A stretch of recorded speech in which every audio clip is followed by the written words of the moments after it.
डींग। एक अवसर पर बीरबल ने अकबर से शाही फरमान हासिल कर लिया। जो व्यक्ति अपनी बीवी से डरता हो, उसकी बात साबित होने पर बीरबल को एक मुर्गा बतौर तोहफा देना होगा। कुछ दिनों बाद बीरबल ने सारे मुर्गे एकत्र किए हुए महल लौटे और बादशाह से कहा, हुजूरे आली, अब मैं मुर्गे जमा करते करते थक गया हूँ, कृपया अपना यह आदेश वापस ले लीजिए। बादशाह बोले, कमान से निकला तीर की तरह अब यह तीर भी निकल चुका है, कोई और बात कीजिए जैसे हुक्म अलाम पाना है। बीरबल, एक खास खबर है, पड़ोस के हुकूमत में एक शहजादी एकदम परी चेहरा है, हर तरह से आपके योग्य है, आप उनसे विवाह कर लें। अकबर ने झिझकर इधर उधर देखा, फिर बोले, अमा धीरे बोलो, जनाने खाने में एक नहीं दो है। बीरबल ने झट से कहा, लीजिए, आपको तो 2 मुर्गे का तोहफा देना होगा। अकबर की 2 बीबियां थीं। यह सुनकर अकबर झेंप गए। फरवरी महीने की प्रातः को बादशाह अकबर, उनका पुत्र सलीम और बीरबल सैर को निकले। टहलते टहलते काफी दूर निकल गए। वापस लौटते समय सूर्य जब काफी ऊपर चढ़ आया, तो बादशाह ने अपना भारी लिबास गर्मी की वजह से उतारकर बीरबल की ओर बढ़ा दिया। बाप की देखा-देखी बेटे ने भी वैसा ही किया। अब बीरबल के ऊपर 2 लिबास का बोझ हो गया था। अकबर जब बीरबल की तरफ देखा, तो उसे मजाक का एक तरकीफ सूझा और अकबर बीरबल से बोल ही दिया, बीरबल, अब तो तुम्हारे ऊपर एक गधे का बोझ गया। बीरबल ने उत्तर दिया, जहांपनार, एक गधे का नहीं बल्कि 2 गधों का बोझ हो गया है। उत्तर सुनकर बादशाह बोलते हैं, बीरबल, तुम सुधरने वाले नहीं हाँ। दाढ़ी का बाल मुल्ला 2 प्याजा। हुजूर, बीरबल साहब का हाथ इनकी पत्नी के हाथ से एकाध दफा रोजाना ही स्पर्श होता होगा। तो क्या बीरबल साहब बता सकते हैं कि उनकी पत्नी के हाथ में कितनी चूड़ियां है? बीरबल यह सुनकर बड़े असमंजस में पड़ गए। उन्होंने कभी यह सोचा भी नहीं था कि कोई उनसे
डीन। एक अवसर पर बीरबल ने अकबर से शाही फरमान हासिल कर लिया। जो व्यक्ति अपनी बीवी से डरता हो, उसकी बात साबित होने पर बीरबल को एक मुर्गा बतौर तोहफा देना होगा। कुछ दिनों बाद बीरबल ने सारे मुर्गे एकत्र किए हुए महल लौटे और बादशाह से कहा, हुजूरे आली, अब मैं मुर्गे जमा करते करते थक गया हूँ, कृपया अपना यह आदेश वापस ले लीजिए। बादशाह बोले, कमान से निकला तीर की तरह अब यह तीर भी निकल चुका है, कोई और बात कीजिए जैसे हुक्म अलाम पाना है। बीरबल, एक खास खबर है, पड़ोस के हुकूमत में एक शहजादी एकदम परी चेहरा है, हर तरह से आपके योग्य है, आप उनसे विवाह कर लें। अकबर ने झिझकर इधर उधर देखा, फिर बोले, अमा धीरे बोलो, जनाने खाने में एक नहीं दो है। बीरबल ने झट से कहा, लीजिए, आपको तो 2 मुर्गे का तोहफा देना होगा। अकबर की 2 बीबियां थीं। यह सुनकर अकबर झेंप गए। फरवरी महीने की प्रातः को बादशाह अकबर, उनका पुत्र सलीम और बीरबल सैर को निकले। टहलते टहलते काफी दूर निकल गए। वापस लौटते समय सूर्य जब काफी ऊपर चढ़ आया तो बादशाह ने अपना भारी लिबास गर्मी की वजह से उतारकर बीरबल की ओर बढ़ा दिया। बाप की देखा-देखी बेटे ने भी वैसा ही किया। अब बीरबल के ऊपर 2 लिबास का बोझ हो गया था। अकबर जब बीरबल की तरफ देखा तो उसे मजाक का एक तरकीब सूझा और अकबर बीरबल से बोल ही दिया, बीरबल, अब तो तुम्हारे ऊपर एक गधे का बोझ गया। बीरबल ने उत्तर दिया, जहांपनार, एक गधे का नहीं बल्कि 2 गधों का बोझ हो गया है। उत्तर सुनकर बादशाह बोलते हैं, बीरबल, तुम सुधरने वाले नहीं हाँ। दाढ़ी का बाल मुल्ला 2 प्याजा। हुजूर, बीरबल साहब का हाथ इनकी पत्नी के हाथ से एकाध दफा रोजाना ही स्पर्श होता होगा, तो क्या बीरबल साहब बता सकते हैं कि उनकी पत्नी के हाथ में कितनी चूड़ियां है? बीरबल यह सुनकर बड़े असमंजस में पड़ गए। उन्होंने कभी यह सोचा भी नहीं था कि कोई उनसे उनकी पत्नी के हाथों के चूड़ियों के गिनती भी पूछ सकता है। बीरबल झूठ नहीं बोलना चाहता था और फिर सवालों का जवाब भी देना जरूरी था।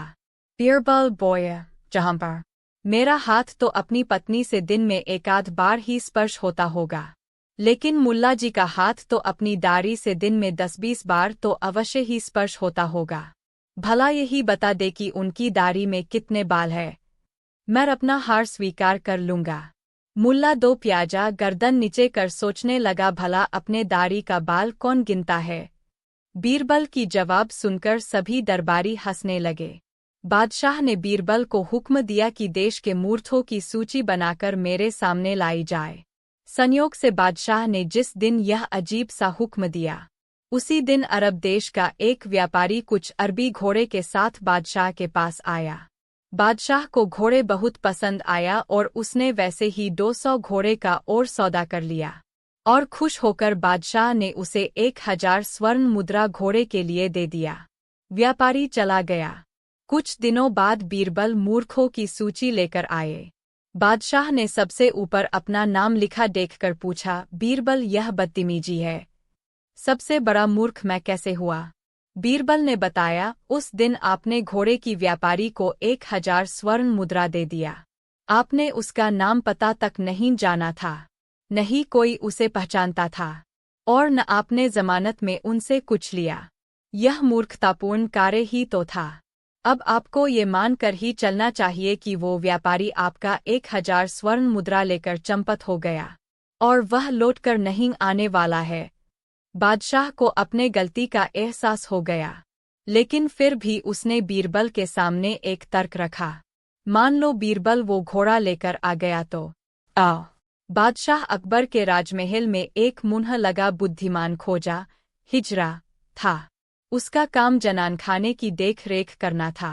बेगमों के साथ वो भी पर्दे की औत से बीरबल की बुद्धिमानी का बातें सुनता रहता था और मन ही मन जलता रहता था। बादशाह का मुन्ह लगा होने के कारण एक दिन उसने बादशाह से कहा कि वह बीरबल से 3 सवालों का उत्तर चाहता है। खोजा एक हिजरा था।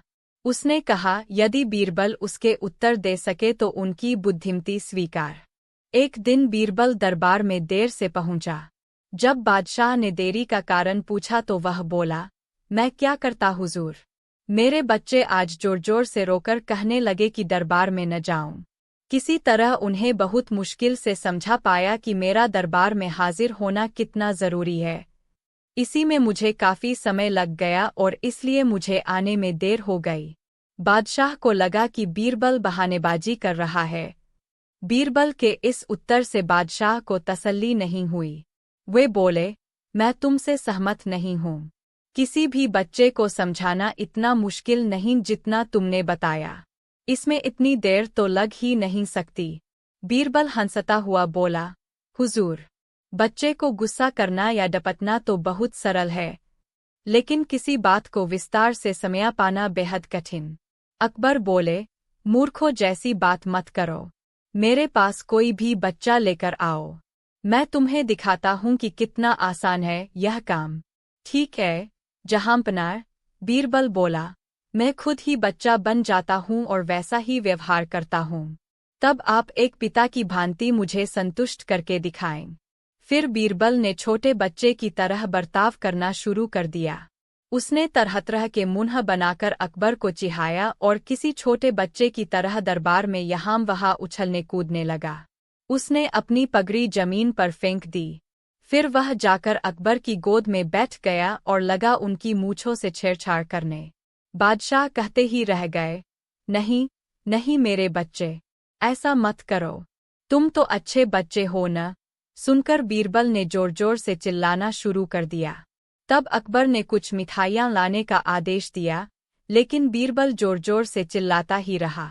अब बादशाह परेशान हो गए, लेकिन उन्होंने धैर्य बनाए रखा। वह बोले, बेटा, खिलौनों से खेलोगे? देखो कितने सुंदर खिलौने हैं। बीरबल रोता हुआ बोला, नहीं, मैं तो गन्ना खाऊंगा। अकबर मुस्कराए और गन्ना लाने का आदेश दिया। थोड़ी ही देर में एक सैनिक कुछ गन्ने लेकर आ गया, लेकिन बीरबल का रोना नहीं थमा। वह बोला, मुझे बड़ा गन्ना नहीं चाहिए, छोटे छोटे टुकड़े में कटा गन्ना दो। अकबर ने एक सैनिक को बुलाकर कहा कि वह एक गन्ने के छोटे छोटे टुकड़े कर दे। यह देखकर बीरबल और जोर से रोता हुआ बोला, नहीं, सैनिक गन्ना नहीं काटेगा, आप खुद काटेंगे इसे। अब बादशाह का मिजाज बिगड़ गया, लेकिन उनके पास गन्ना काटने के अलावा और कोई चारा न था। और करते भी क्या, खुद अपने ही बिछाए जाल में फंस गए थे वह। गन्ने के टुकड़े करने के बाद उन्हें बीरबल के सामने रखते हुए बोले, अकबर, लो इसे खा लो बेटा। अब बीरबल ने बच्चे की भांति मचलते हुए कहा, नहीं, मैं तो पूरा गन्ना ही खाऊंगा। बादशाह ने एक साबुत गन्ना उठाया और बीरबल को देते हुए बोले, लो पूरा गन्ना और रोना बंद करो।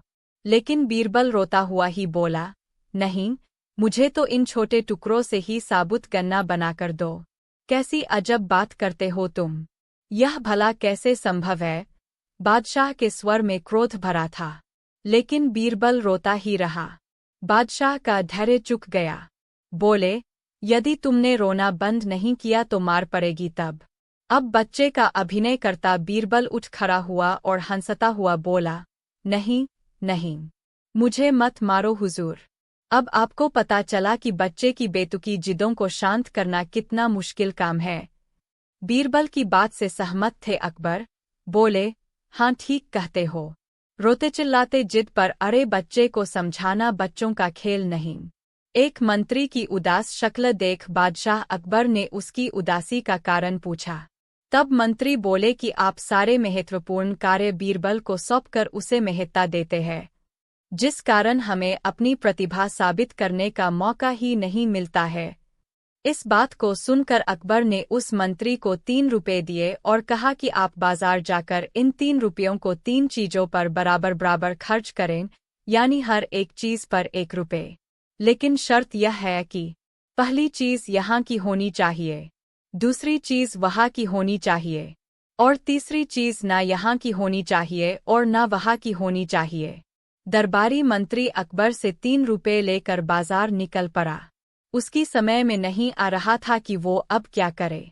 वह एक दुकान से दूसरे दुकान चक्कर लगाने लगा, लेकिन उसे ऐसा कोई नहीं मिला जो इस शर्त के मुताबिक 1-1 रुपए वाली 3 चीजें दे सके।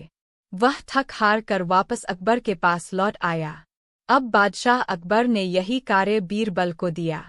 बीरबल 1 घंटे में अकबर बादशाह की चुनौती पार लगाकर 3 वस्तुएं लेकर लौट आया। अब बीरबल ने उन वस्तुओं का वृत्तांत कुछ इस प्रकार सुनाया। पहला, 1 रुपया मैंने मिठाई पर खर्च कर दिया जो यहाँ इस दुनिया की चीज़ है।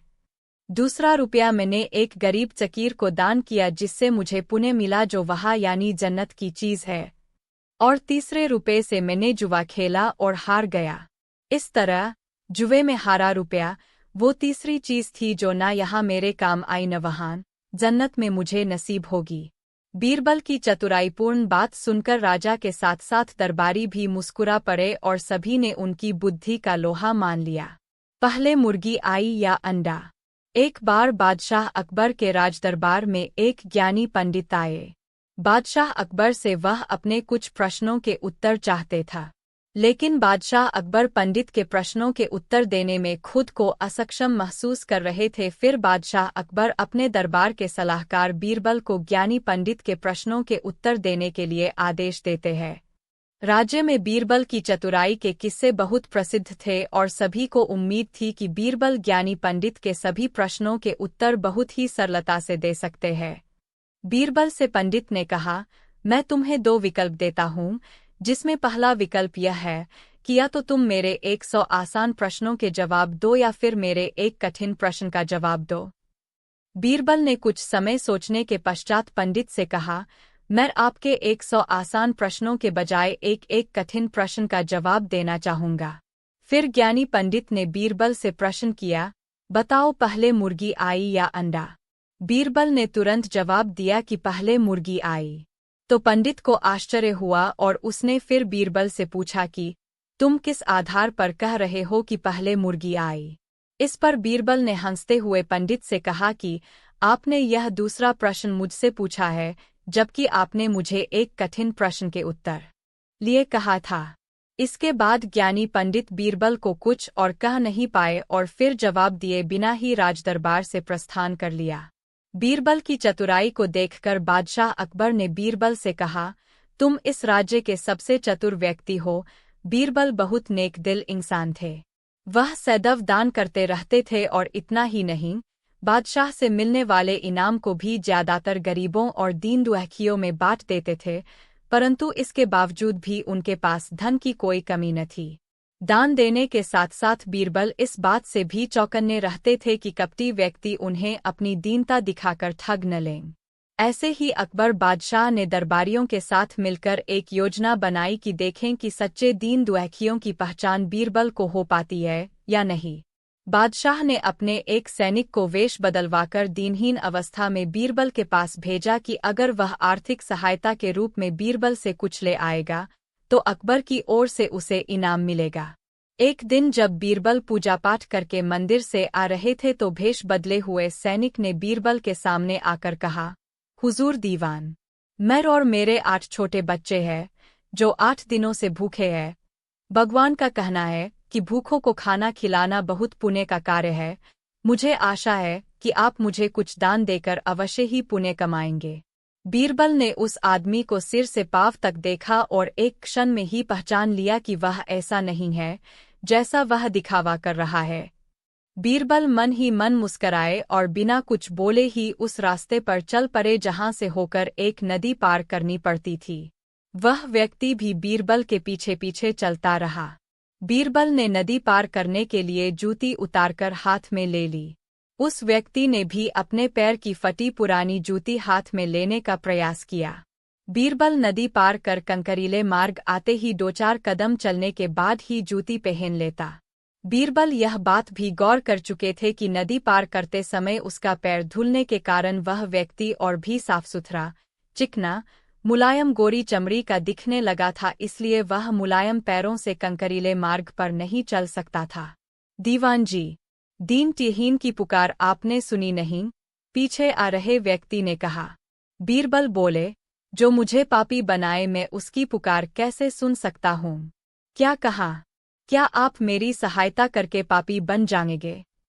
हाँ, वह इसलिए कि शास्त्रों में लिखा है कि बच्चे का जन्म होने से पहले ही भगवान उसके भोजन का प्रबंध करते हुए उसकी मां के स्तनों में दूध दे देता है, उसके लिए भोजन की व्यवस्था भी कर देता है। यह भी कहा जाता है कि भगवान इंसान को भूखा उठाता है पर भूखा सुलाता नहीं है। इन सब बातों के बाद भी तुम अपने आप को 8 दिन से भूखा कह रहे हो। इन सब स्थितियों को देखते हुए यही समझना चाहिए कि भगवान तुमसे रुष्ट है और वह तुम्हें और तुम्हारे परिवार को भूखा रखना चाहते हैं, लेकिन मैं उसका सेवक हूँ। अगर मैं तुम्हारा पेट भर दूं तो ईश्वर मुझ पर रुष्ट होगा ही। मैं ईश्वर के विरुद्ध नहीं जा सकता, न बाबा ना। मैं तुम्हें भोजन नहीं करा सकता, क्योंकि यह सब कोई पापी ही कर सकता है। बीरबल का यह जवाब सुनकर वह चला गया। उसने इस बात की बादशाह और दरबारियों को सूचना दी। बादशाह अब यह समझ गए कि बीरबल के ने उसकी चालाकी पकड़ ली है। अगले दिन बादशाह ने बीरबल से पूछा, बीरबल तुम्हारे धर्मकर्म की बड़ी चर्चा है, पर तुमने कल एक भूखे को निराश ही लौटा दिया, क्यों? आलमपना, मैंने किसी भूखे को नहीं बल्कि एक ढोंगी को लौटा दिया था, और मैं यह बात भी जान गया हूँ कि वह ढोंगी आपके कहने पर मुझे बेवकूफ़ बनाने आया था। अकबर ने कहा, बीरबल, तुमने कैसे जाना कि यह वाकई भूखा न होकर ढोंगी है? उसके पैरों और पैरों की चप्पल देखकर यह सच है कि उसने अच्छा भेष बनाया था, मगर उसके पैरों की चप्पल कीमती थी। बीरबल ने आगे कहा, माना कि चप्पल उसे भीख में मिल सकती थी, पर उसके कोमल मुलायम पैर तो भीख में नहीं मिले थे, इसलिए कंकर की गरन सहन न कर सके। इतना कहकर बीरबल ने बताया कि किस प्रकार उसने उस मनुष्य की परीक्षा लेकर जान लिया कि उसे नंगे पैर चलने की भी आदत नहीं, वह दरिद्र नहीं बल्कि किसी अच्छे कुल का खाता कमाता पुरुष है। बादशाह बोले, क्यों न हो, वह मेरा खास सैनिक है। फिर बहुत प्रसन्न होकर बोले, सचमुच बीरबल, माबदौलत तुमसे बहुत खुश हुए। तुम्हें धोखा देना आसान काम नहीं है। बादशाह के साथ साजिश में शामिल हुए सभी दरबारियों के चेहरे बुझ गए। बादशाह अकबर अपनी बेगम से किसी बात पर नाराज हो गए। नाराजगी इतनी बढ़ गई कि उन्हें बेगम को मायके जाने को कह दिया।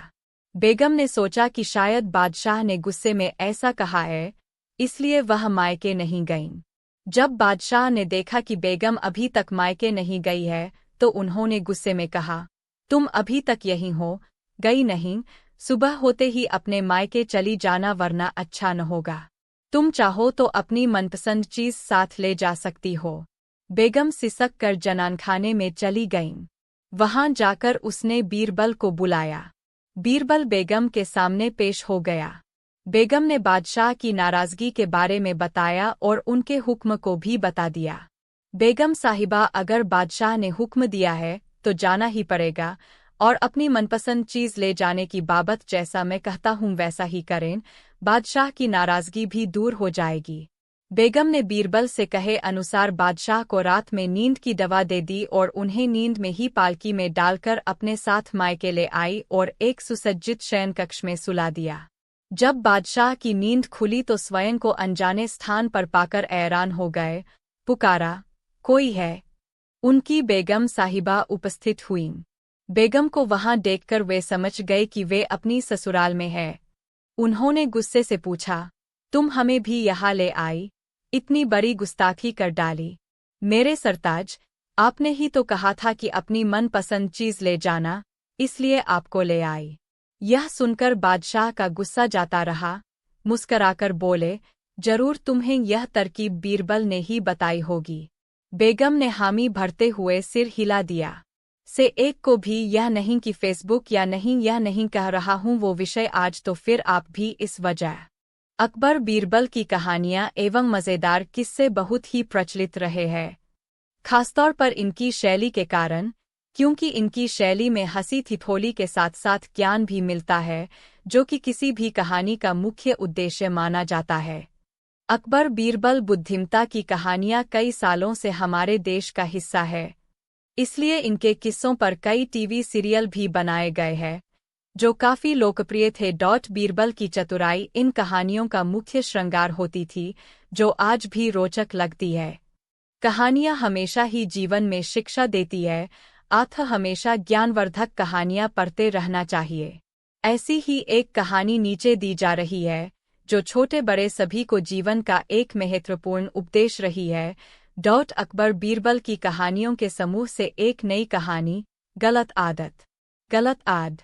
एक बार अकबर गहन सोच में थे, ऐसा लग रहा था परेशान है। तब एक दरबारी ने उनसे उनकी परेशानी का कारण पूछा। तब अकबर ने बताया उनके बेटे सलीम को अंगूठा चूसने की एक गंभीर गलत आदत पड़ गई है।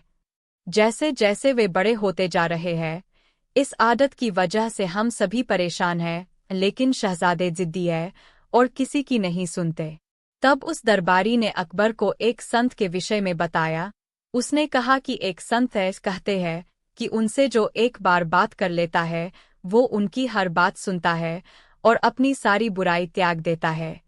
उसकी बातें सुन अकबर को अपनी परेशानी का हल उस संत में दिखाई दिया और अकबर ने उस संत को दरबार में लाने का आदेश दे दिया। कुछ समय बाद संत को दरबार में बुलाया गया, उनका आदर सत्कार किया गया। तब संत ने लाने का कारण पूछा।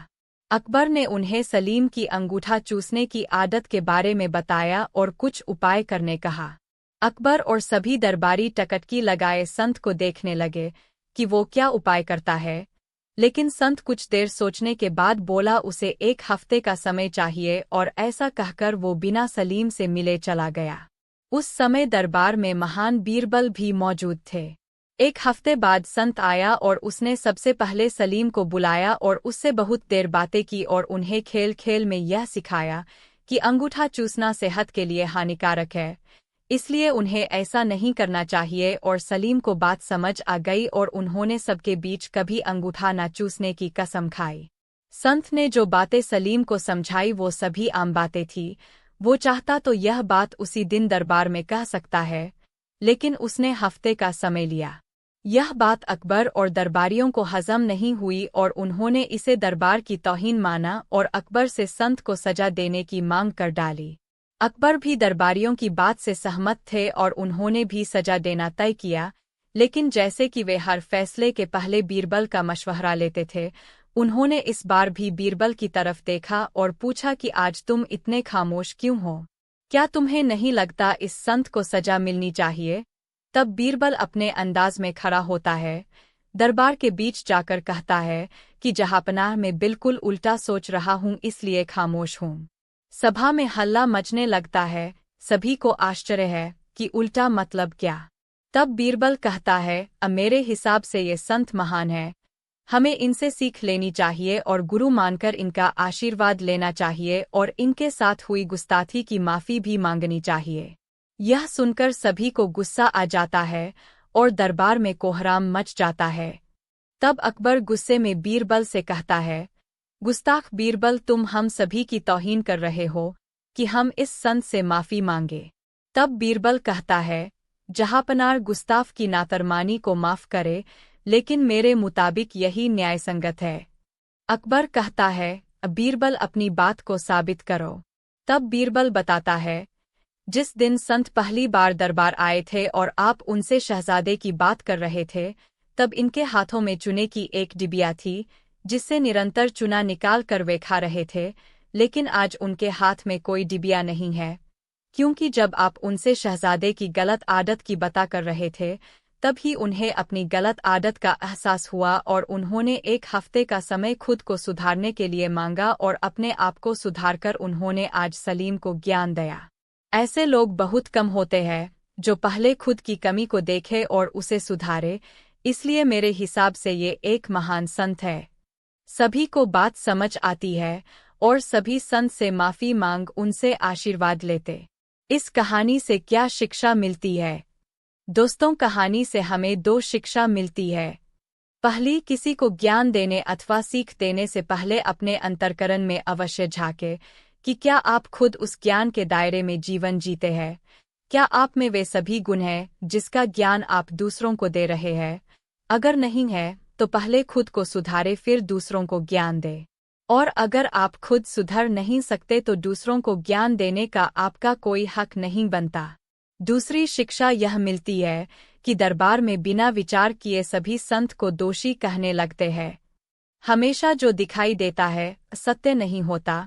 हर करनी के पीछे कोई न कोई कारण होता है, इसलिए एकदम से नकारात्मक भाव नहीं लाना चाहिए। हमेशा परिस्थिति का अवलोकन करना चाहिए, क्योंकि जो दिखाई देता है वास्तव में सत्य वो हो ये जरूरी नहीं है। अपनी राय कायम करने से पहले सच जानना जरूरी है। इसलिए बीरबल ने कहा था उसका निर्णय न्याय संगत है। पौराणिक कहानियां हमें धार्मिक ज्ञान देती है, जो हमारे जीवन में काम तो आती ही है, साथ ही हमारा सामान्य ज्ञान बढ़ाती है। सलीम अनारकली की प्रेम कथा एवं जोधा अकबर की प्रेम कथा दोनों ही लोकप्रिय विषय रहे हैं, जो कि कई फिल्मों एवं टीवी धारावाहिक के रूप में दर्शकों तक पहुंचाए गए हैं। अन्य पढ़े। आज व्यक्ति की जिंदगी इतनी व्यस्त हो चुकी है कि हंसने मुस्कराने की बात तो वह भूल ही चुका है। टीवी आदि के ऊबा देने वाले कार्यक्रमों के प्रति भी वह उदासीन हो चुका है और चाहता है कि कुछ नया मनोरंजन मिले जो लीक से हटकर हो। अपने ऐसे ही उदासीन पाठकों के लिए हम यहाँ अकबर बीरबल की कहानी का संकलन प्रस्तुत कर रहे हैं। हमारा विश्वास है कि का एक एक किस्सा आपको कई दिनों तक गुदगुदाता रहेगा। अगर आपकी इच्छा हो तो आप बच्चों की बाल कहानियां भी पढ़ सकते हैं। आयु बढ़ाने वाला पेड़। एक बार तुर्किस्तान के बादशाह को अकबर की बुद्धि की परीक्षा के लेने का विचार हुआ। उसने एक एलची को पत्र देकर सिपाहियों के साथ दिल्ली भेजा। पत्र का मजमून कुछ इस प्रकार था। अकबर शाह, मुझे सुनने में आया है कि आपके भारतवर्ष में कोई ऐसा पेड़ पैदा होता है जिसके पत्ते खाने से मनुष्य की आयु बढ़ जाती है। यदि यह बात सच्ची है तो मेरे लिए उस पेड़ के थोड़े पत्ते अवश्य भिजवाएं। बादशाह उस पत्र को पढ़कर विचारमग्न हो गए। फिर कुछ देर तक बीरबल से राय मिलाकर उन्होंने सिपाहियों सहित उस एलची को कैद कर एक सुदृढ़ किले में बेद करवा दिया। इस प्रकार कैद हुए उनको कई दिन बीत गए तो बादशाह अकबर बीरबल को लेकर उन कैदियों को देखने गए। बादशाह को देखकर उनको अपने मुक्त होने की आशा हुई, परंतु यह बात निर्मूल थी। बादशाह उनके पास पहुंचकर बोले, तुम्हारा बादशाह जिस वस्तु को चाहता है वह मैं तब तक उसे नहीं दे सकूंगा जब तक कि इस सुदृढ़ किले की एक दो ईंट न ढह जाए। उसी वक्त तुम लोग आज़ाद किए जाओगे। खाने पीने की तुम्हें कोई तकलीफ नहीं होगी। मैंने उसका यथाचित प्रबंध करा दिया है। इतना कहकर बादशाह चले गए, परंतु कैदियों की चिंता और बढ़ गई। वे अपने मुक्त होने के उपाय सोचने लगे। उनको अपने स्वदेश के सुखों का स्मरण कर बड़ा दुख होता था। वे कुछ देर तक इसी चिंता में डूबे रहे। अंत में वे ईश्वर की वंदना करने लगे, हे भगवान, क्या हम इस बंधन से मुक्त नहीं किए जाएंगे? क्या हमारा जन्म इस किले में बंद रहकर कष्ट भोगने के लिए हुआ है? आप तो दीनानाथ है, अपना नाम याद कर हम असहायों की भी सुध लीजिए। इस प्रकार वे नित्य प्रार्थना करने। ईश्वर की दयालुता प्रसिद्ध है। एक दिन बड़े जोरों का भूकंप आया और किले का कुछ भाग भूकंप के कारण धराशायी हो गया। सामने का पर्वत भी टूटकर चकनाचूर हो गया। इस घटना के पश्चात एलची ने बादशाह के पास किला टूटने की सूचना भेजी। बादशाह को अपनी कही हुई बात याद आ गई, इसलिए उस एलची को उसके साथियों सहित दरबार में बुलाकर बोले, आपको अपने बादशाह का आशय विदित होगा और अब उसका उत्तर भी तुमने समझ लिया है। यदि न समझा हो तो सुनो, मैं उसे और भी स्पष्ट किए देता हूँ। देखो, तुम लोग गन्ना में केवल 100 हो और तुम्हारी आह से ऐसा सुदृढ़ किला ढह गया।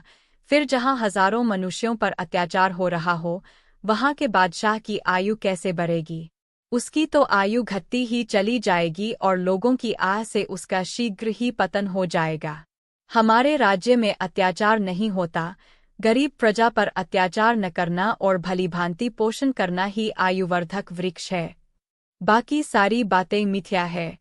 इस प्रकार समझा बुझाकर बादशाह ने उस एलची को उसके साथियों सहित स्वदेश लौट जाने की आज्ञा दी और उनका राह खर्च भी दिया।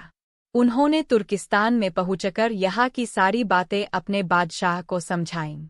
अकबर की शिक्षा लेकर बादशाह दरबारियों सहित उनकी भूरी भूरी प्रशंसा करने लगा। 3 रुपये 3 एक दिन अकबर बादशाह के दरबारियों ने बादशाह से शिकायत की, हुजूर, आप सब प्रकार के कार्य बीरबल को ही सौंप देते हैं, क्या हम कुछ भी नहीं कर सकते? बादशाह ने कहा, ठीक है, मैं अभी इसका फैसला कर देता हूँ। उन्होंने एक दरबारी को बुलाया और उससे कहा, मैं तुम्हें 3 रुपए देता हूँ। इनकी 3 चीजें लाओ। हर एक की कीमत 1 रुपया होनी चाहिए। पहली चीज यहाँ की होनी चाहिए, दूसरी चीज वहाँ की होनी चाहिए, तीसरी चीज न यहाँ की हो न वहाँ की हो। दरबारी तुरंत बाजार गया। दुकानदार के पास जाकर उसने उससे ये तीनों चीजें मांगी। दुकानदार उसकी बात सुनकर हंसने लगा और बोला, ये चीजें कहीं भी नहीं मिल सकती।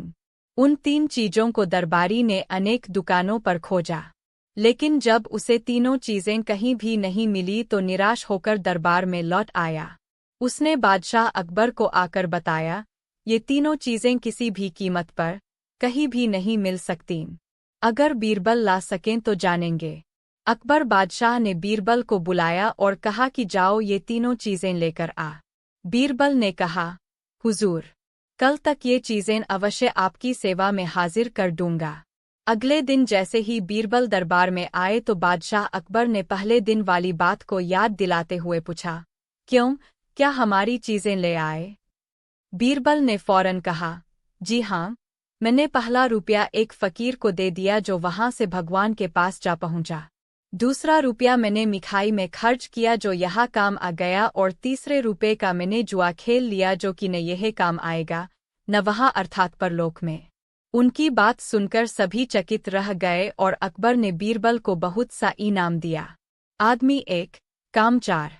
आदमी 1, काम 4। बीरबल की सुएबुआ, बुद्धि और हाजिर जवाबी से जहां बादशाह अकबर प्रसन्न थे, वहां दरबार के अन्य लोगों में कई ऐसे भी थे जो बीरबल को उच्च पद से हटाना तथा बादशाह की दृष्टि में गिराना चाहते थे। वे लोग ऐसे ही अवसर की ताक में रहते थे जब वे बादशाह के कान भर सकें या किसी भी तरह बीरबल को नीचा दिखा सकें। ऐसे अवसर अक्सर आते भी रहते थे। एक बार बीरबल की अनुपस्थिति में बादशाह के कान भरने वालों ने एक स्वर में कहा, हमारी समझ में आज तक नहीं आया है कि जहांपनाह की हम लोगों में क्या कमी है। बीरबल को इतना महत्व क्यों दिया जाता है? क्या वह हमसे ज्यादा विद्वान है? बहुत फर्क है उसमें और आप लोगों में। बादशाह ने मुंह खोला दिए। जानने की इच्छा है, हुजूर। अच्छा, फर्क जानना चाहते हो? हाँ, हुजूर, फर्क दिखाया जाएगा। इसी समय बीरबल के पास सूचना भेज दो, वह 7 दिनों के लिए छुट्टी पर रहें तथा दरबार में न आएं। तुम लोगों में जो सबसे चतुर हो वह उनके स्थान पर काम करे, उनकी कुर्सी पर विराजमान हो। इस 1 हफ्ते में हम फर्क का एहसास करा देंगे। ऐसा ही किया गया। उन लोगों में जो सबसे चतुर था, उसे बीरबल के स्थान पर नियुक्त कर दिया गया। बीरबल की हफ्ते भर के लिए छुट्टी कर दी गई। बादशाह उन सबकी परीक्षा लेने का उचित अवसर और परीक्षा का विषय खोजते रहे। 1 सप्ताह खत्म होने को आ गया। 6 दिन था। बादशाह ने दरबारियों को एकत्र कर उनके द्वारा चुने गए उस चतुर व्यक्ति से कहा, हमारे महल के पिछले हिस्से में कुतिया के बच्चों की सी आवाजें आती रहती है, देखकर आओ माजरा क्या है। बहुत अच्छा हुजूर, कहकर चतुर व्यक्ति चला गया। थोड़ी देर बाद लोना बादशाह ने मुस्कराकर पूछा, क्या माजरा है? कुतिया ने बच्चे दिए हैं हुजूर। वे ही कुंकू करते रहते हैं। वे कितने बच्चे हैं? बादशाह ने पूछा। हुजूर, मैंने तो गिने नहीं। जाओ, गिनकर आओ। व्यक्ति आज्ञा पाकर दोबारा गया और थोड़ी देर बाद लौटा आया। 5 बच्चे दिए हैं, कुतिया ने। मैं स्वयं गिनकर आया हूँ। गिन आए? जिया। अच्छा, तो तुमने यह भी जरूर देखा होगा कि उनमें कितने नर हैं और कितने मादा? बादशाह ने मुस्कराकर कहा। व्यक्ति चकरा गया। वह बोला, हुजूर, यह तो देखा नहीं। देखकर आओ। व्यक्ति तीसरी बार गया और यह देखकर आया कि बच्चों में कितने नर और कितने मादा थे। हुजूर, 2 नर और 3 मादाएं। अच्छा, जो नर है उनके रंग कैसे कैसे है? जी। वह व्यक्ति पुनः घूमने लगा। मैंने दोनों नर बच्चों के रंग पूछे हैं, बादशाह ने कहा। जी, यहीं तक याद है। उनमें से एक तो काला है और एक शायद सफ़ेद। जरा मैं एक बार फिर देख आता हूँ। और व्यक्ति चौथी बार गया। आकर बताया कि नर काला सफेद और दूसरी बादामी, मादाओं में से 2 काली और 1 बादामी है। बैठ जाइए, बादशाह ने कहा। व्यक्ति बैठ गया। अब बीरबल को यहाँ बुलाया जाए, बादशाह ने आदेश दिया। बीरबल ने आते ही कहा, हुजूर, अभी तो 1 दिन और बाकी है, मैं परसों अपने आप ही आ जाता। जरूरी काम है। सेवा बताइए। हमारे महल के पीछे के भाग में अजीब सी आवाजें आती है, जैसे कभी कुतिया के भौंकने की, कभी कुतिया के बच्चों की कुंकू, कभी गुर्राने की। देखकर आओ, माजरा क्या है। जरा जल्दी लौटना। अच्छा जहांपना। बीरबल चले गए। बीरबल जब लौटे तो बादशाह ने प्रश्न किया, क्या माजरा है। कुतिया ब्याही है, 5 बच्चे दिए हैं, वे सब कुंकू करते हैं। कुतिया गुर्राती या भौंकती रही होगी रात में, कोई बात नहीं है वहां। 5 बच्चे हैं, उनमें नरमादा कितने कितने हैं। 2 नर, 3 मादाएं हैं, बीरबल ने बताया। रंग किस प्रकार के हैं। 1 नर काला सफेद, दूसरा बादामी, मादाएं 2 काली और 1 बादामी है। बीरबल का उत्तर सुनकर बादशाह प्रसन्न हो गए। उन्होंने अपने दिल पर गर्व किया कि उन्हें एक बुद्धिमान व्यक्ति मिला है जो उनके साथ रहता है। अपनी प्रसन्नता दबाए हुए बोले, अब तुम लोग समझ गए होंगे कि तुम में और बीरबल में क्या फर्क है। क्यों श्रीमान जी। जी, व्यक्ति का सिर झुक गया। जिस काम को वह 4 बार में कर सका था और 2.5 घंटा लगाया था, उसे बीरबल ने 1 ही बार में केवल आधे घंटे में कर दिया था। वह समझ गया कि उनमें और बीरबल में क्या फर्क है। बीरबल ने जो मान पाया है, अपनी योग्यता के बल पर पाया है। तोता तो मर गए। तोता तो मर गया। एक आदमी तोते को पकड़कर पढ़ाने लिखाने के बाद किसी बड़े आदमी को भेंट करके इनाम पाने का धंधा करता था। एक बार उसके हाथ एक बड़ा सुंदर तोता लग गया। उसने तोते को पढ़ाया, उसे इंसानी बोली सिखाई। तोता भविष्य की बात बता देता था। उस आदमी ने वह तोता अकबर बादशाह को भेंट करके बड़ा अच्छा इनाम पाया। बादशाह ने तोते की देखरेख के लिए एक सेवक रख दिया और उसे हिदायत दी कि यदि तोता मर गया तो तुम्हें भी मार दिया जाएगा। जो व्यक्ति जीवित तोता मरने की खबर देगा उसे भी नहीं छोड़ूंगा। सेवक तोते को अपने साथ ले गया और उसकी खूब सेवा करने लगा। एक प्रकार से उसकी रक्षा का पूरा भार उसी पर था। लेकिन एक दिन वह तोता अचानक मर गया। रखवाला सेवक घबरा गया। वह भागा हुआ बीरबल के पास पहुंचा और सारी बात बताते हुए बोला, अब मेरी जान नहीं बच सकेगी सरकार। मुझे आप ही बचा सकते हैं। तोते की मौत की खबर मैं बादशाह को दूंगा तब भी प्राणदंड मिलेगा और बादशाह स्वयं पता लगाते हैं तब भी प्राणदंड मिलेगा। अब मैं क्या करूं? तुम निश्चित रहो, कुछ नहीं होगा, मैं संभाल लूंगा, बीरबल ने उसे आश्वस्त किया। अगले दिन बीरबल बादशाह के पास आकर बोले, हुजूर, आपका तोता था। बीरबल ने वाक्य अधूरा छोड़ दिया। क्या हुआ? क्या तोता मर गया? मैं नहीं कह सकता। इतना ही कह सकता हूं कि आपका तोता आज न खाता है, न पीता है, न मुंह खोलता है, न बात करता है, न चलता है, न हिलता है, न उठता है और न ही फुदकता है, बीरबल ने बताया। लेकिन हुआ क्या उसे? आओ चलकर देखते हैं। बादशाह ने आकर मरे हुए तोते को देखा और बीरबल से बोले, वहीं पर नहीं बता सकते थे कि तोता मर गया। ऐसे कैसे कहता हुजूर? प्राण दंड जो मिलता, क्योंकि आपने कह रखा था मरने की खबर देने वाले को भी प्राणदंड मिलेगा। ओए, तभी वह रखवाला गायब है। बादशाह हंसे, जबकि वह बेकसूर है। हुजूर, तोता तो अपनी मौत मरा है। बादशाह ने रखवाले को माफ कर दिया। बीरबल की चतुराई से रखवाला बच गया। उसने बीरबल का आभार व्यक्त किया। समय का हेरवे। अकबर बीरबल की नोकझोंक चलती ही रहती थी। बादशाह को हंसी मजाक से बड़ा प्रेम था। इसी कारण बात बात में उनमें और बीरबल में हंसी के प्रसंग छिड़ जाया करते थे। हंसी मजाक में अकबर बादशाह क्रोधित भी हो जाते थे, किंतु बीरबल कभी क्रोधित नहीं होते थे। इस बात को मन में विचार कर बादशाह ने बीरबल को क्रोधित करने की नई युक्ति निकाली और बोले, बीरबल गाय रांधत। उत्तर में बीरबल ने कहा, बादशाह शुक्र खाए। बादशाह की बात से बीरबल तो क्रोधित न हुए, पर बीरबल की बात से बादशाह क्रोधित अवश्य हो गए। वह बढ़कर बोले, तुम मुझे मजाक के बहाने शुक्र खिलाते हो, हुजूर आप भी तो मुझे गाय खिलाते हो। बादशाह अपने वाक्य का अर्थ बदलकर बोले, हमने तुम्हें रांधते वक्त गाने को कहा था। तत्काल बीरबल ने भी प्रत्युत्तर में कहा, आलमपनाह, मैंने भला शुक्र खाने को कब कहा? तो मैं तो कह रहा था, बादशाह शुक्र खाए अर्थात आपने तोता रखा हुआ है। सिर्फ समझ का ही हेरफेर है। आप बिना अर्थ समझे अकारण क्रोधित होते हैं। बादशाह निरुत्तर हो गए। जोरू का भाई एक बार बादशाह सलामत हरम में अपनी बेगम के साथ बैठे हुए प्यार मोहब्बत की बातें कर रहे थे। इतने में एक कनीज ने आकर बादशाह को झुककर सलाम किया और निहायत अदब के साथ फरमाया, अलीजा, तापके साले साहब तशरीफ लाए हुए हैं। बादशाह ने कनीज से पूछा, यहीं पर भेज दो। फिर बेगम की तरफ मुखातिब होकर बोले, बेगम, तुमने सुना है, सारी खुदाई एक तरफ, जोरू का भाई एक तरफ। बेगम भला कब चुप रहने वाली थी, बोली, जहांपनाह, आप भूल रहे हैं, आपने दूसरा फिक्रा गलत इस्तेमाल किया है। बादशाह ने कहा, अच्छा तो अब सही सुना दो। तब बेगम ने जवाब दिया, सारी खुदाई एक तरफ और दूल्हे का भाई एक तरफ।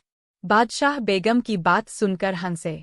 इतने ही में उनका साला अंदर आ गया और सलाम करके एक तरफ खड़ा हो गया। तब बादशाह ने कहा, साले साहब, तशरीफ रखिए। साले साहब सामने की कोठ पर बैठ गए। तब बादशाह ने पूछा, कहिए कैसे तकलीफ की, क्या बेगम को लिवाने आए हैं? साले साहब ने जवाब दिया, अलीजा, मैं लिवाने नहीं आया, एक अर्ज करने आया हूँ। बादशाह ने कहा, फरमाइए, तहेदिल से आपकी अर्ज पर गौर किया जाएगा। यह सुनकर साले साहब ने अंदर ही अंदर खुश होकर कहा, एक मर्तबा हुजूर ने फरमाया था कि अगर बीरबल की काबिलियत का कोई मुसलमान हो तो हम बीरबल की जगह उसे दे सकते हैं। बादशाह ने कहा, बेशक। साले साहब ने जवाब दिया, जहांपनाह, मेरी परीक्षा ले ली जाए और अगर मैं परीक्षा में ठीक साबित हो गया तो मेरा चुनाव उस जगह पर किया जाए। बादशाह अपने साले की बात सुनकर एक बार तो थोड़ा हंसे, फिर बेगम की तरफ देखते हुए बोले, साले साहब, अगर आप परीक्षा में खरे उतरे तो यकीन मानिए हम आपको वजीर बना देंगे। उसी समय बादशाह ने अपनी कनीज को कोयले की डाली ले आने का हुक्म फरमाया। वह कनीज कोयले की डली को एक निहायत ही खूबसूरत रकाबी में रखकर बादशाह के सामने हाजिर हो गई। तब बादशाह उस कोयले की डली को अपने साले साहब को देते हुए बोले, साले साहब, अगर आप 3 दिन के अंदर अंदर इस कोयले को 10,000 रुपये में बेच आओगे तो हम आपको बीरबल से होशियार समझेंगे, यही आपकी परीक्षा होगी। बादशाह की बात सुनकर साले साहब के पांवों से जमीन खिसकने लगी। वह बेहद अफसोस के मारे घर आ पड़े और मन ही मन कहने लगे, या अल्लाह, इस कोयले का तो कोई एक पैसा भी न देगा। भला यह 10,000 रुपये में कैसे बिक सकता है? मैं इस परीक्षा को कैसे पूरा करूं? बादशाह ने बीरबल को अपने से जुदा न करने के लिए मुझ पर भारी जुल्म किया है। या खुदाए, वजीर आजम बन ही नहीं सकता। बीरबल भी तो इस कोयले के 10,000 रुपये नहीं ला सकता। क्यों न मैं बादशाह से इस बात को कहूं? इस प्रकार सोच विचार करते हुए तीसरे दिन बादशाह के सामने रोनी सी सूरत में बोले, हुजूर, गुस्ताखी माफ, इस कोयले के 10,000 रुपये कोई नहीं दे सकता, यह तो एक पैसे का भी नहीं। तब बादशाह ने हंसते हुए कहा, घबराने की कोई बात नहीं, आप दरबार में तशरीफ लाइए। 8 साले साहब दरबार में पहुंचे। तभी दरबारी उनको निहायत सुस्त देख उनकी सुस्ती का सबब पूछने लगे। साले साहब ने अपना सिर चकराने का बहाना किया। इसी समय बादशाह दरबार में तशरीफ जाए। दरबार के जरूरी मामलातों से खाली होकर बादशाह ने अपने साले साहब की तरफ देखा। तब इशारा समायकर साले साहब ने दरबार में एक विशेष दरबारी को वह कोयले की डाली को देकर बादशाह के सामने पेश करने को कहा। वह विशेष दरबारी उस कोयले की डाली को लेकर बादशाह के सामने ले गया और पेश कर दी। बादशाह वह कोयले की डाली बीरबल को दिखाते हुए बोले, बीरबल, तुम इस कोयले को कितने दाम?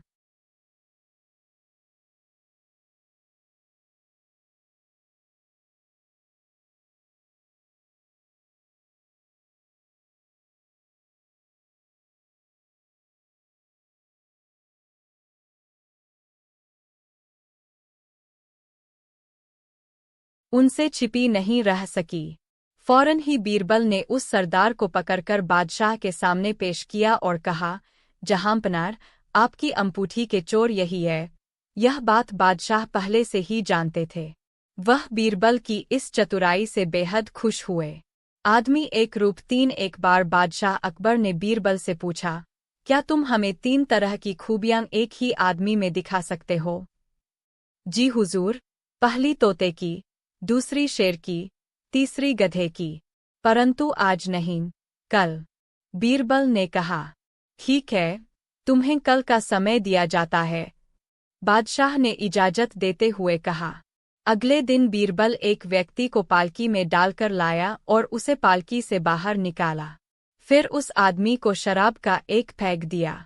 शराब पीकर वह आदमी डरकर बादशाह से विनती करने लगा, हुजूर, मुझे माफ कर दो, मैं एक बहुत गरीब आदमी हूँ।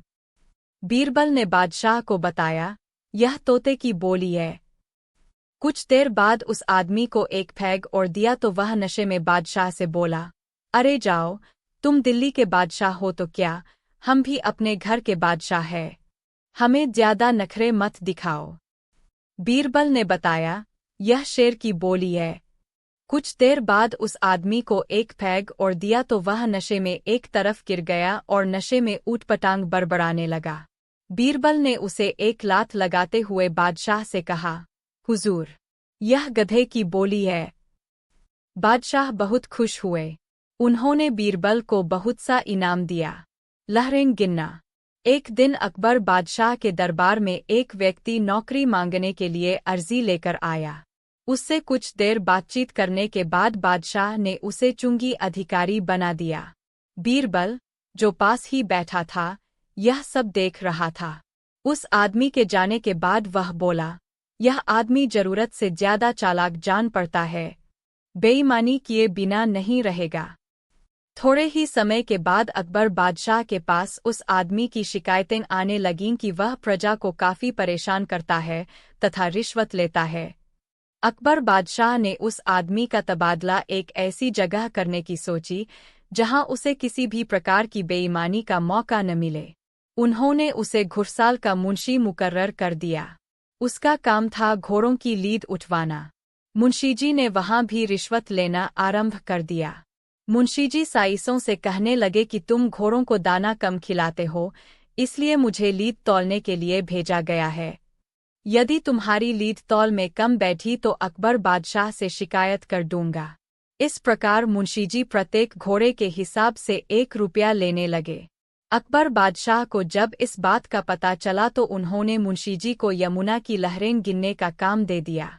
वहां कोई रिश्वत व बेईमानी का मौका ही नहीं था। लेकिन मुंशीजी ने वहां भी अपनी अक्त के घोड़े दौड़ा दिए। उन्होंने नावों को रोकना आरंभ कर दिया कि नाव रोको, हम लहरें गिन रहे हैं।